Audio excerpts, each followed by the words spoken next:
Today in this session we'll discuss production function, and we will also discuss some more topic related to the production function. So the today's content of discussion is production function, then laws of production. In the laws of production we'll discuss law of variable proportion, then law of return to scale. So these initially we'll discuss. So first we'll start with the production function.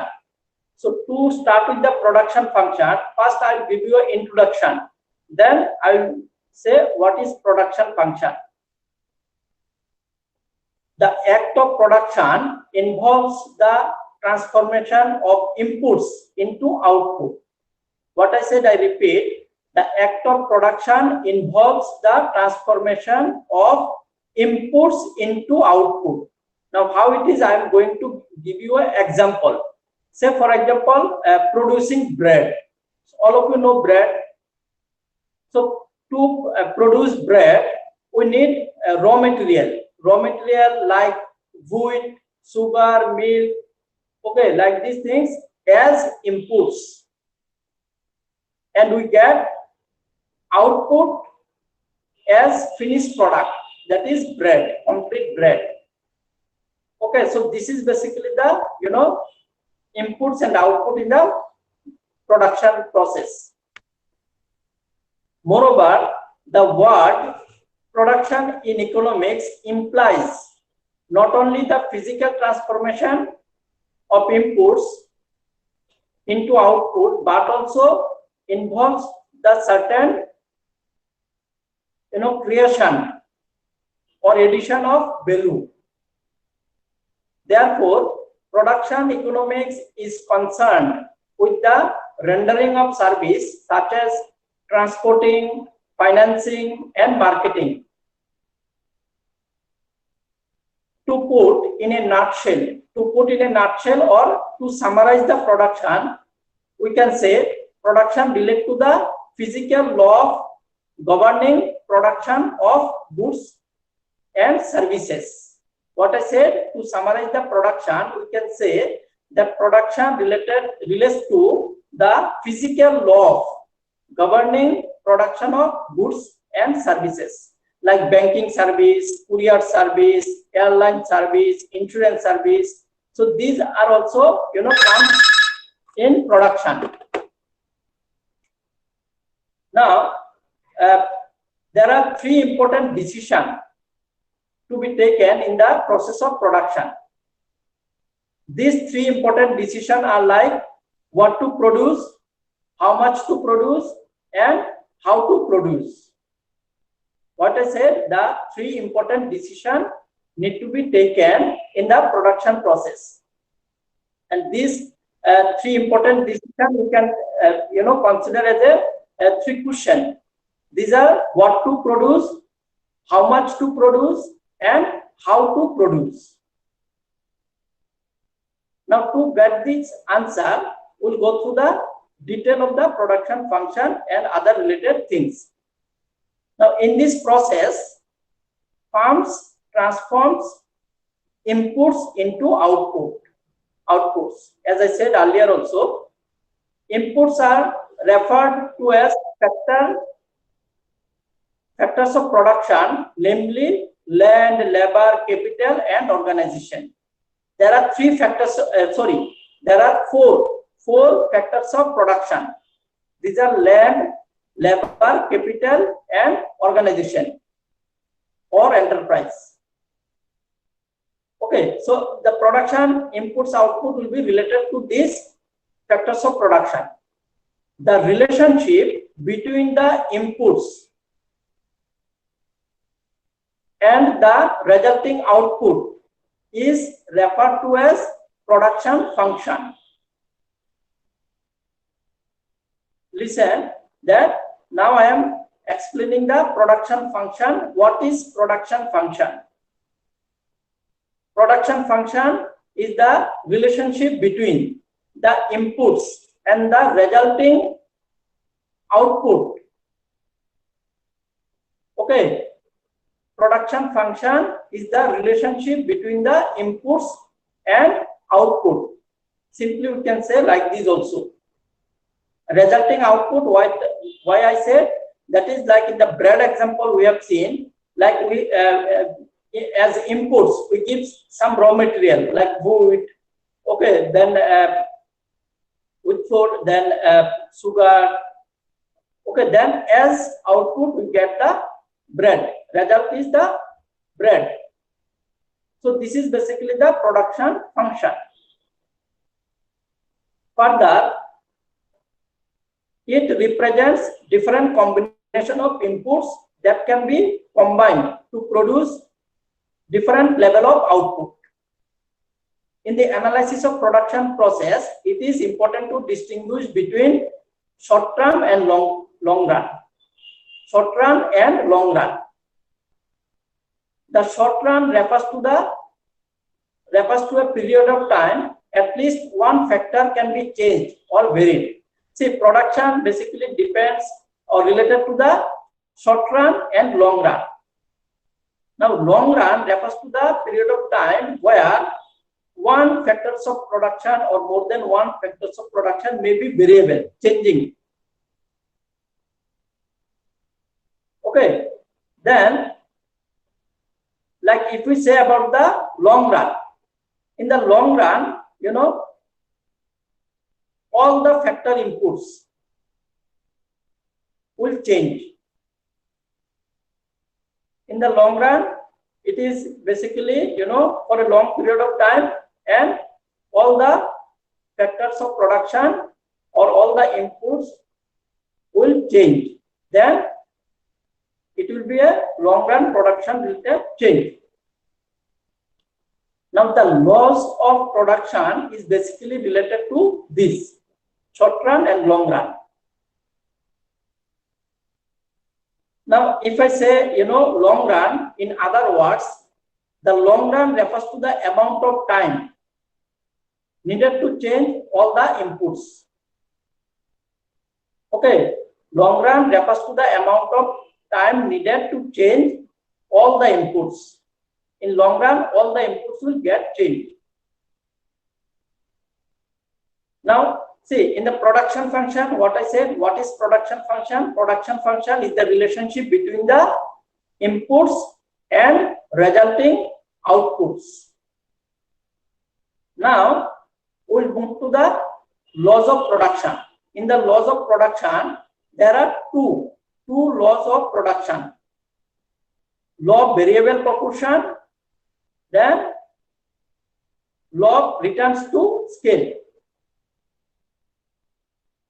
And these two laws are basically based on short run production process and long run production process. That's why in between we have discussed short run and long run also.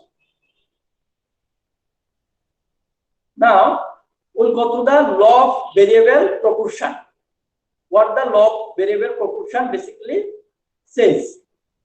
Now, if we go to the, you know, a little bit detail about the law of variable proportion, law of variable proportion was first developed by a Frenchman, Henri Robert Jacques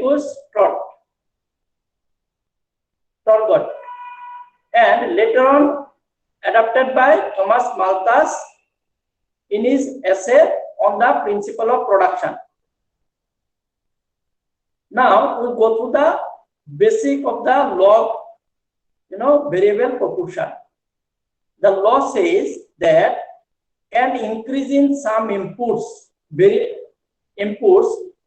relative to other fixed inputs will, in a given state of technology, cause output to increase.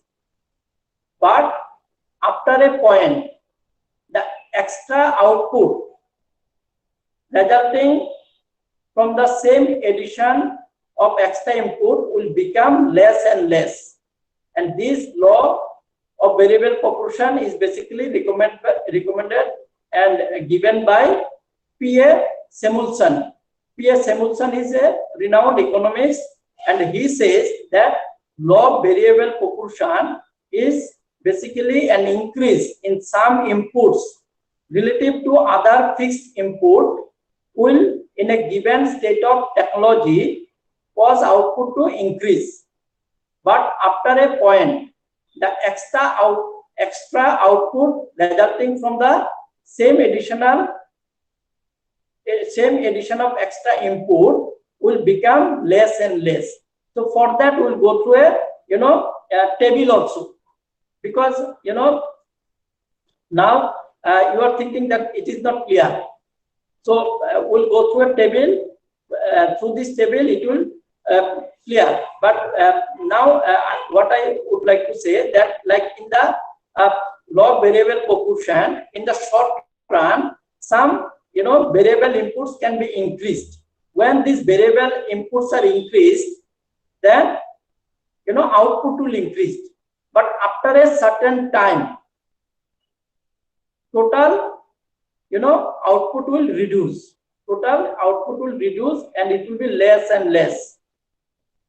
Okay, so how this happens, that will go through a table also. But before that, we'll go through the assumption of the log variable proportion. Then we'll go through the table. Now, in the assumption of the log variable proportion, there are two main assumptions. These assumptions are: the state of technology is assumed to be constant. Like in the log, we said that state of technology. So the state of technology is assumed to be constant. If there is an improvement in the technology, the marginal and average product may rise and not diminish. If the technology is upgraded, then marginal and average product may increase and it will not diminish. Okay. Then second assumption is that only one or few inputs are varied. Only one or few inputs are varied and other inputs in the production process are held constant. Means, like from the factor of production or from the required inputs, one or few inputs are variable or changeable. Okay, but the other inputs in the production process will remain constant or will remain same. Now we'll go to the table also. In the table, see, we'll discuss total product, then average product, marginal product. So through this table also, we'll understand the log variable proportion. So for that, I will share the screen also.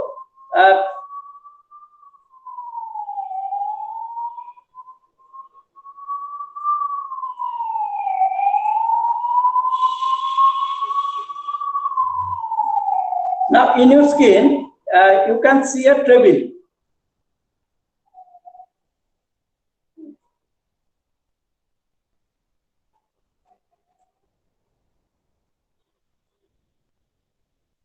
Okay. Now here, through this table, we will understand the log variable proportion again. Now, like in the factor of production, I said land, labor, capital, and organization. So here we have considered fixed factor, land and capital. Fixed factor, land and capital, these are 4 units. Okay, and unit of labor, unit of skilled labor are variable in the short run. Then total product is the total produce, total number of product produced with a fixed number of inputs. Then average product like total number of product divided by the number of labor here. Okay, then marginal product, like marginal product refer to the product if there is a additional inputs in the quantity of labor, then total product will get changed marginally or slightly. Okay, so this is basically the total product, average product, and marginal product. Now, according to the law of variable proportion, what we have learned till now, that in the short run, one or few variable will be, one or few variable will be changed. Okay, or this will be, variable. Variable means different. Okay, see, there are like we have considered unit of labor, like first unit of labor, there are 1 unit. So one labor can produce 4 number of product. So average product is 4, marginal product is 4, as it is the first unit with the fixed capital of fixed factor labor and capital. Now, in the short run, labor unit were increased, skilled labor were engaged. So labor of unit came to 2. So 2 labor can produce 10 unit of total product. So average will come down to, average will be 5. Now how the average is calculated, that I am telling you now. Total product divided by number of labor. Total product is 10 and divided by number of labors 2. So that's why it is coming to 5. Okay, so this is average product.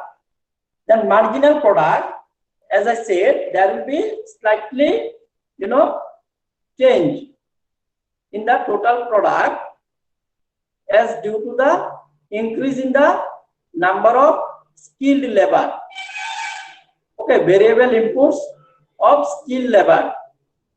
So we are assuming that from 4 it is increased to 6 marginal product. Now as labor increased to 3, total product 3 labor is producing 18. So average will be 6. 18 divided by 3 and it is coming to 6. So average product is 6 and marginal product increased by 2, it is coming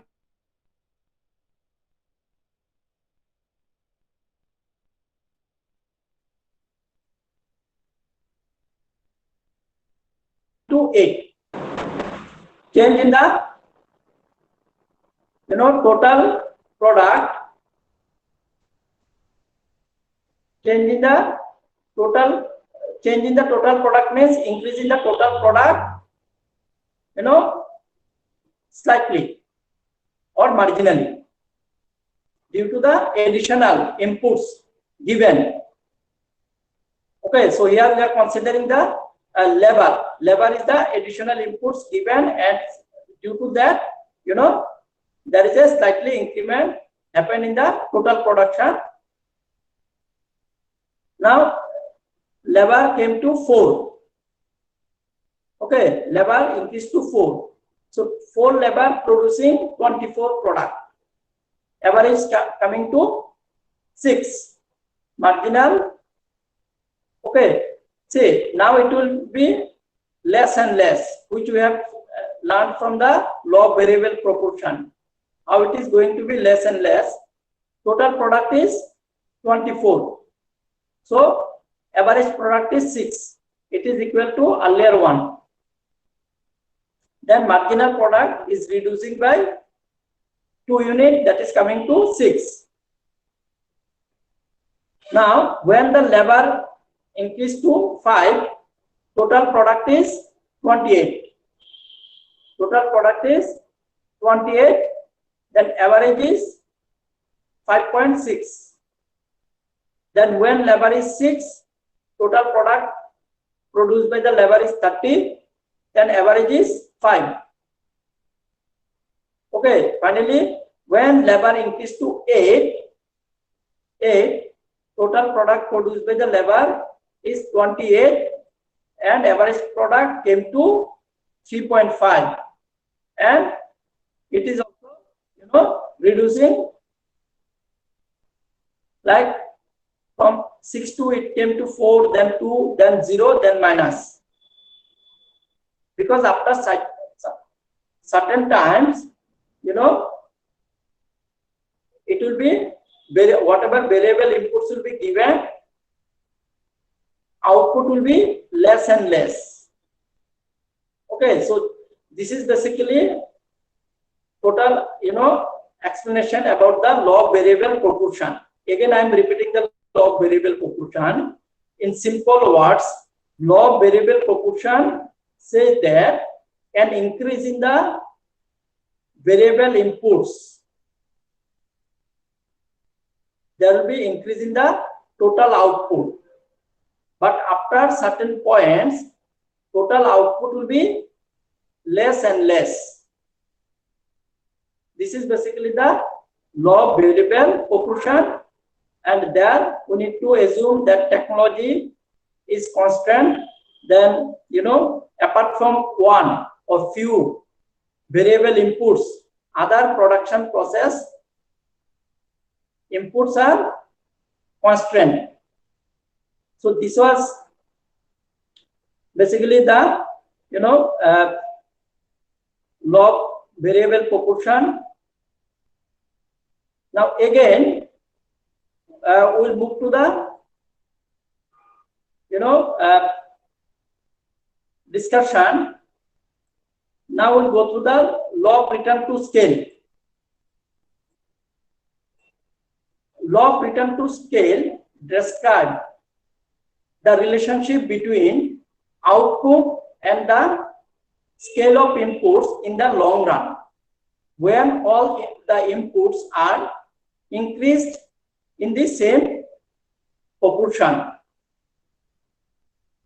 What I said, I am repeating.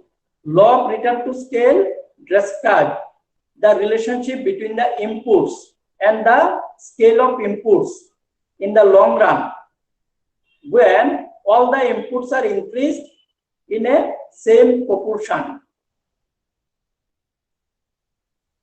To meet a long run change in demand, the firm increases its scale of production by using more space, more machine and labor in the factory. Now, for example, like we can consider the previous bread example. Okay, so in the bread example, what we have seen, like as a raw material, something is given, then we get the finished product as output, that is bread. Now, if the company finds that there is a huge demand for the bread, and the present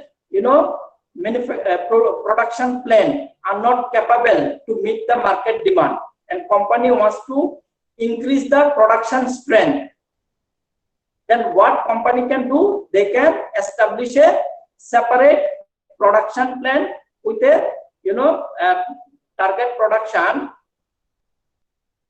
and there they need to give all inputs and all inputs in same proportion. Okay, what I said, to produce bread, if marketer finds that there is a sufficient demand and the present capacity of the production are not sufficient to meet the demand, then they can set up a separate production plan with a target production. Okay, so for that they need to give all inputs in the same proportion so that they can establish a new plan to produce bread. Okay, so here also we'll go through some assumption of law of return to scale. This we can say law of return to scale assumption. All factors that is inputs are variable, but the enterprise is fixed. Here we need to assume that all the factors, that is inputs, all inputs are variable in the long run, but the enterprise is fixed. Then there is a perfect competition.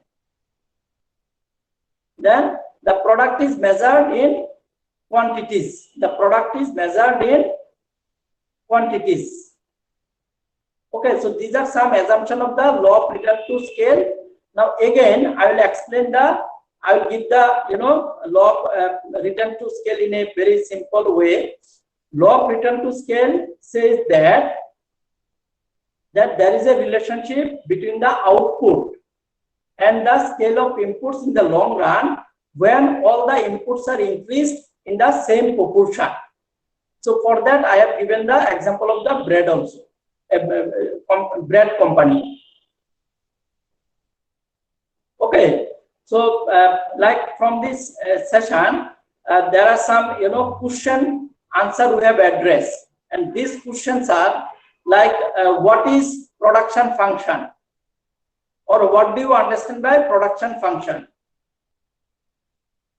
Then discuss laws of variable proportion, or explain the laws of variable proportion. Then what is law of variable proportion? What is law of return to scale? These are the some question answer we have addressed throughout this session. Now we'll go through a interactive session, and thank you everybody for your kind attention. Next class we'll meet with another topic.